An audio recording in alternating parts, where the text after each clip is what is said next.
It really was about the fact that I was no longer controllable, and this person would go to any means necessary to try to get me back under their control. So you set a boundary and suddenly something feels off. They're not necessarily yelling or raging, but you feel a shift in the energy. Maybe they got cold. Maybe they went silent. Or maybe they've become suddenly the nicest they've ever been in a while. And you start wondering, am I imagining things? Did I just make everything worse? You're not imagining anything. Covert narcissists don't necessarily blow up when you set boundaries, but they push back in ways that are a lot more subtle, a bit difficult to name. And that's exactly the point. Now in this episode, I'm showing you what that pushback looks like and what it tells you about what you just threatened. So grab your journal or pen, let's get into it. Before we get into today's episode, I want to share something with you. I didn't know what was happening to me at first while I was in the situation. I just knew I didn't feel like myself anymore. But it wasn't until I got out that I felt the full weight of it. I felt like a shell of myself.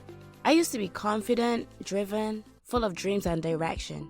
And now I was second guessing everything, overthinking simple decisions, constantly needing reassurance just to feel okay about what I chose. And underneath all of that were these constant questions. What is wrong with me? Will I ever feel like myself again? I wanted my confidence back so badly, so I tried really hard. I prayed, I declared scriptures and positive affirmations over myself. I would literally try to talk myself into feeling confident again. And sometimes it worked for a little while. But then something would happen. A conversation, a decision, a situation I had to face, and that sinking feeling would come right back.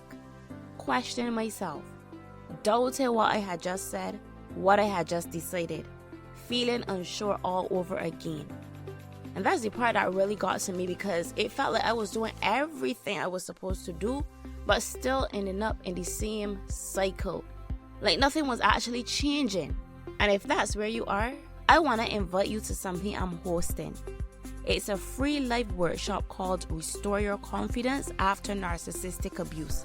And it's happening on Tuesday, May the 26th. It's specifically for women who are healing from narcissistic abuse and are tired of doing everything they know how to do, but still end up second guessing themselves. You can register now at www.growingthroughpains.com/workshop.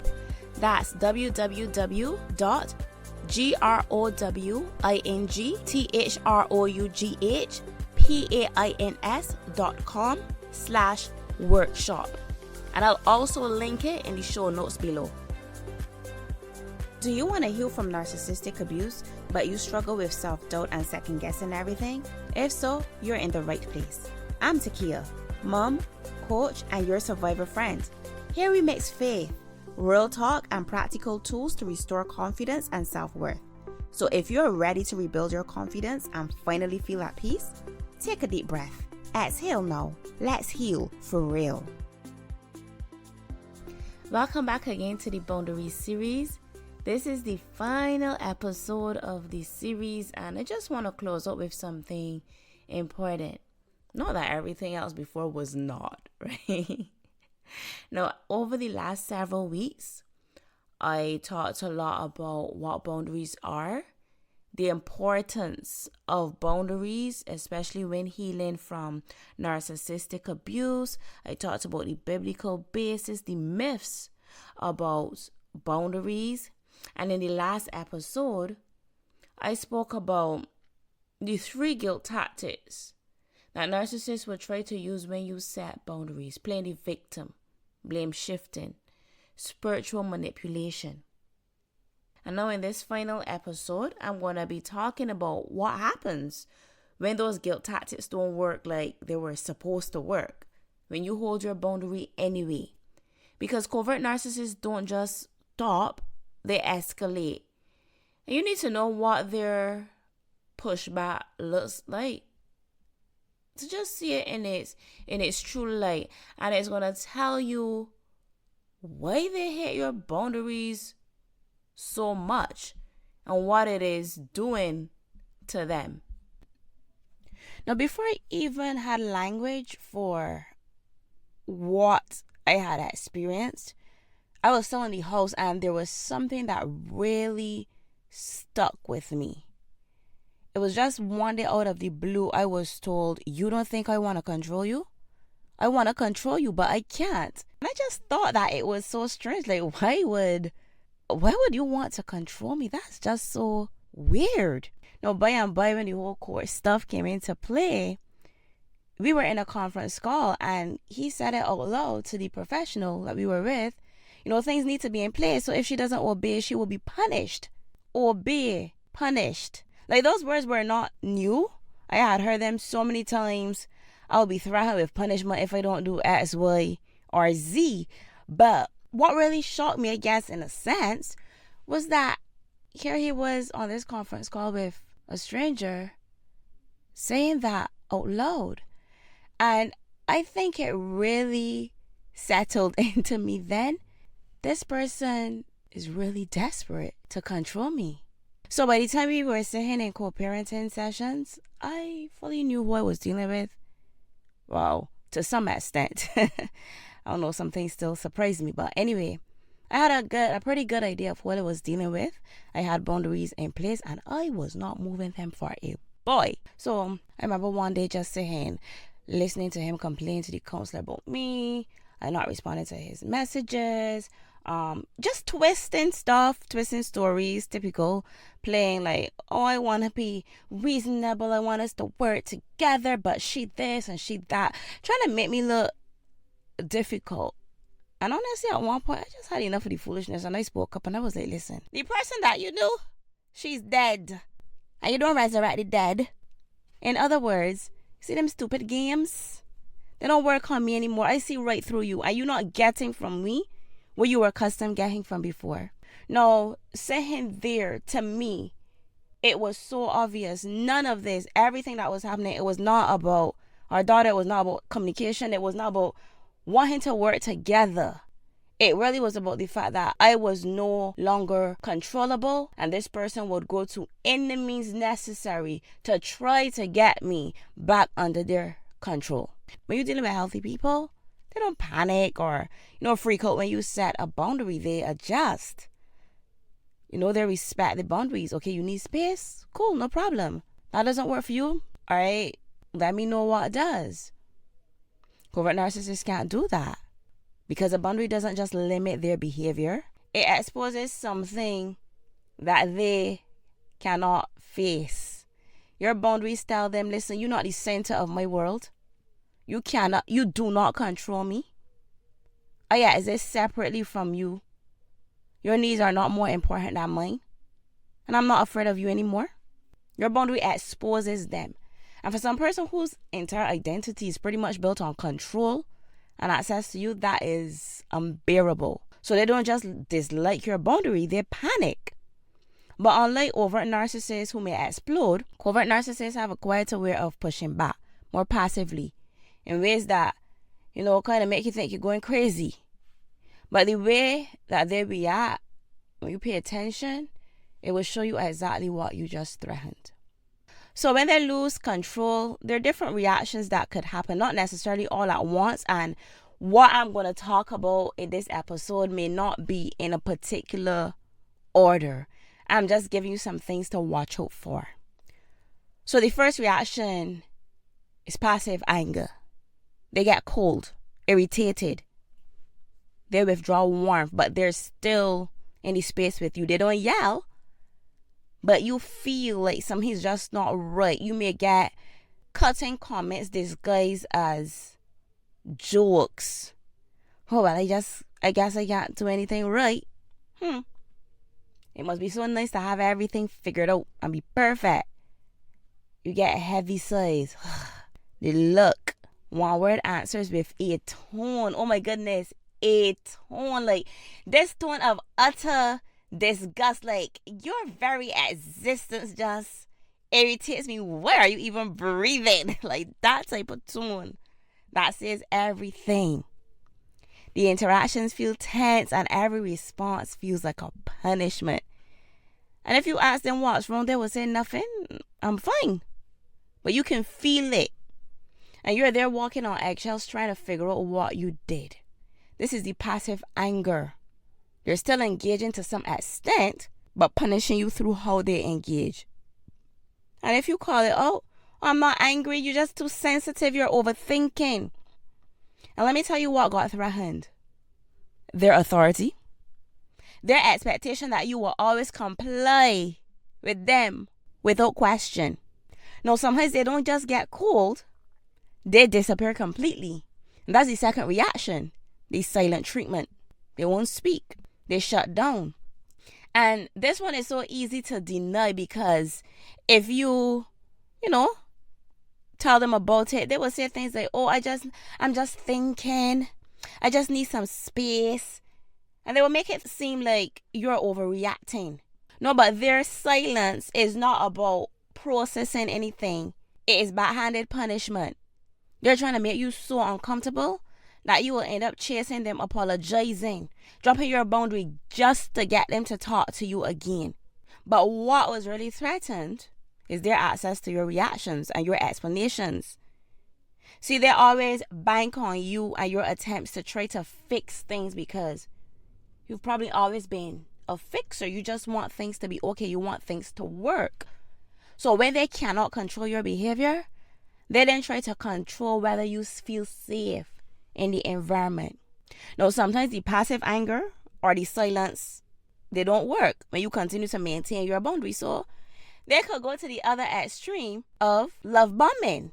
Suddenly they're perfect, kind, apologetic, promising change, promising you the world, looking to the future. They show you with attention, kindness, affection, and it feels good because cycling through the abuse cycle, you're always hoping, wishing to get back to the initial stage when things were so easy, when things were so good. You've been waiting for that. So it could seem as if, oh, this person is really coming around. Things are about to get better. But listen, they're not changing. They're adapting their strategy because they recognize the coldness didn't work. So let me try warmth. The withdrawal didn't work. So let me pursue them. But it is temporary. And it only lasts as long as it takes to get you to drop your guard. Because once they feel secure, back to the same old, same old. When they come with the whole love bombing thing, it's telling you that their control was threatened. So they needed to completely shift their tactics. Now, when none of those things work, they start being subtle. They ramp up the thing. Oh my goodness. It goes to this other level. They go to other people trying to paint you as a problem. And this is usually final move. When they can't control you directly, they try to control how others see you, how others perceive you. And it's brutal. And this is actually very unfortunate because probably most of the time, these people would hear from their perspective a particular story about you and it skews who you are in their mind. So even if they never had an interaction with you or what's not, and they come across you already in their mind, they have a story. They have a narrative about who you are. Now the thing is, the smear campaign may not start so obvious. It may be a little bit, it may start as concern. I really worry about her, She ain't really acting herself. But when you continue to hold your boundary, the mask drops. They will start telling people you mentally unstable. You treat them badly. You need help. You change. They will talk to authority figures.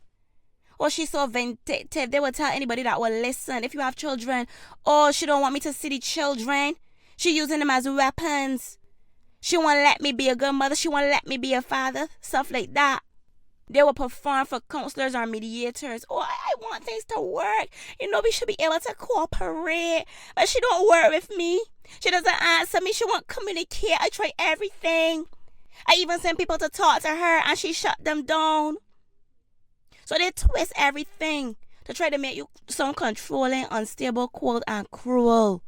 I never used to be unhappy, but, I was trying to put up with her for such a long time. I've been trying to hold it, and, I don't want you to look at her badly, but let me tell you what I've been going through. And because they have spent years cultivating their image as a good one, and let me tell you, covert narcissists have pristine reputations. So when they go spreading these stories, they seem as reasonable. The one who's suffering, so people believe them. And suddenly you're there wanting to defend yourself to everybody, trying to explain, trying to make them see what's really happening. But here's the truth, right? If your boundary was actually unreasonable, how few people would talk to you directly? They will not go recruiting people to talk about you. But narcissists go around you. They recruit all types of witnesses. They build cases to try to destroy your reputation. That's not somebody who thinks you're being unreasonable.